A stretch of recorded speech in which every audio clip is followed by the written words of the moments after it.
Live from Los Angeles, welcome back to Good Morning La La Land on this hashtag Transformation Tuesday. I'm so excited to welcome to the show Sutton McKee. He is really, truly the writer, producer, director of some of the most impactful stories. Welcome to the show today. Thank you for having me. So tell us a little bit about your journey to becoming the Hollywood man that you are. Well, I grew up in Texas, and shortly after going to school, I knew exactly what I wanted to do. I wanted to write, and I wanted to be involved in the film and television industry. So why? Mostly because I love stories. Ever since I was a kid, I wrote my first little chapter book when I was in second grade. What? My mom was a huge advocate of brainstorming and learning how to like find the story within the story, and I just loved it. And when I discovered film in school, all of a sudden it just opened up of like, this could be a career. This could be something that you can make a living out of. So I knew from then on, this is where I wanted to be. That's too good to be true. We have some footage of life in the fishbowl, but tell us, what is life in the fishbowl? Yeah, so Life in the Fishbowl is a book that my dad sent me, actually. It's about a cop who went undercover with the Crip organization. It's an autobiography by Tegan Broadwater. It's his story. And when my dad sent it to me, I literally read it in one night. I couldn't put it down. And I just kept thinking, like, this is a movie. This has to be a movie or a TV show. So I cold emailed the author, Tegan. He didn't know me, I didn't know him, and I just said, hey, has anyone approached you about your book? And he said, yes. And I said, would you be interested, or would you be open to me coming down and telling you how I would do it as a movie or as a TV show? And he said, sure. I prepared way too long of an outline that I didn't even get halfway through in the breakfast that we went out to together. And but he was open enough to it to at least continue the conversation. So we ended up going out to the fishbowl, out to the areas where the operation happened, and some of the neighborhoods that he was in for so long.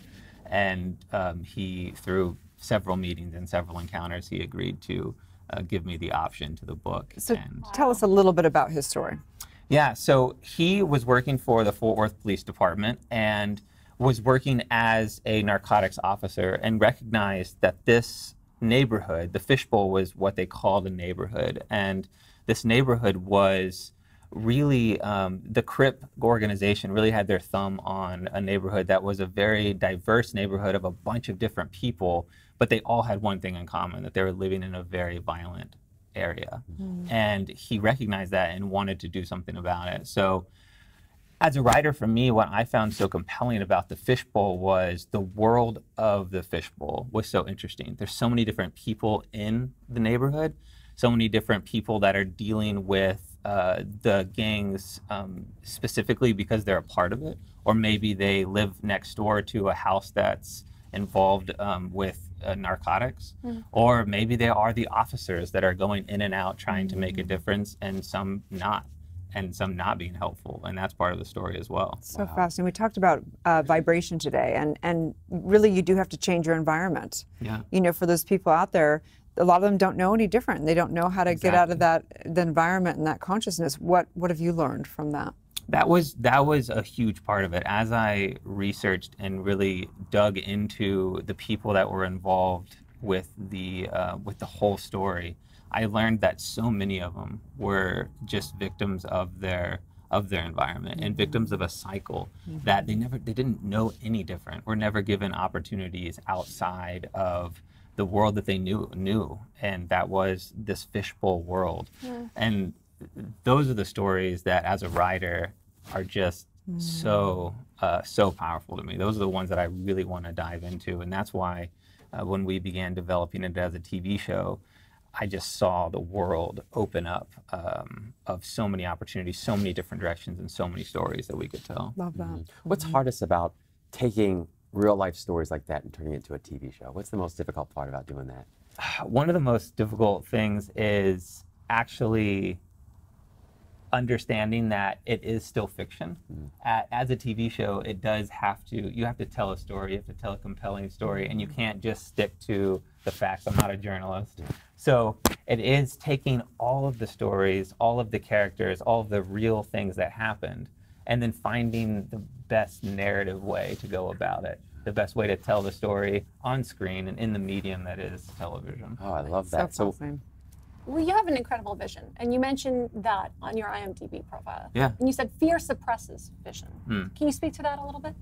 Yeah, that goes so much to me personally, and I think things like the fishbowl. But for me personally, so often, especially as a writer, it's really easy to hear the voices in your head that say, you know, you're not good enough, or you can't do it, or who are you to write a story like Fishbowl? And it's that fear that if you listen to that, if you let that cripple you, then you won't do anything, and you won't ever move forward. You won't ever realize that I get to write Fishbowl because someone entrusted me with their story, an entire neighborhood, an entire group of people. I have an opportunity to tell their story. And those are ways in which I can just dull those voices, that fear. Have you gotten letters and things from people that live there that have had a shift in their perspective of their environment? I have not personally gotten letters, but I have read letters that have from various people that were involved in whether they were involved in the case, or they lived in the neighborhood at the time.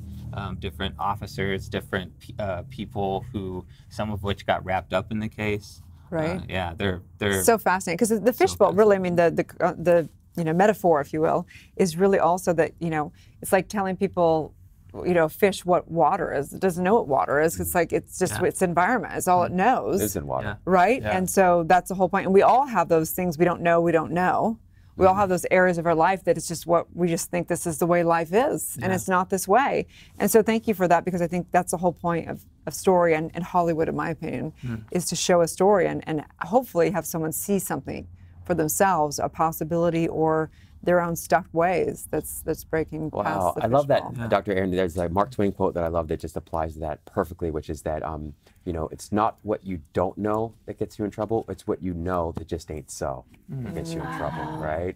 And that's just the beauty of sharing stories like that. We don't know what we don't know. So it's beautifully said. Yeah, thank you so much. It's also interesting on your profile, I read that you weren't meant to live in the walls that were built Yeah. for you. Yeah. Yeah. How did you know that, and how did you break free from that? So, growing up, it was so important for me. Because when I moved to LA, I didn't know anyone, and the only walls that I knew were, the town that I grew up in, the town I went to school in, and part of that fear, going back to that fear, was, well, how do I get enough confidence to move to a new place, to chase a dream of writing for television or writing for film? And so much of it was, I do have to bust down those walls. Those walls, who built those walls? A lot of times I built those walls myself.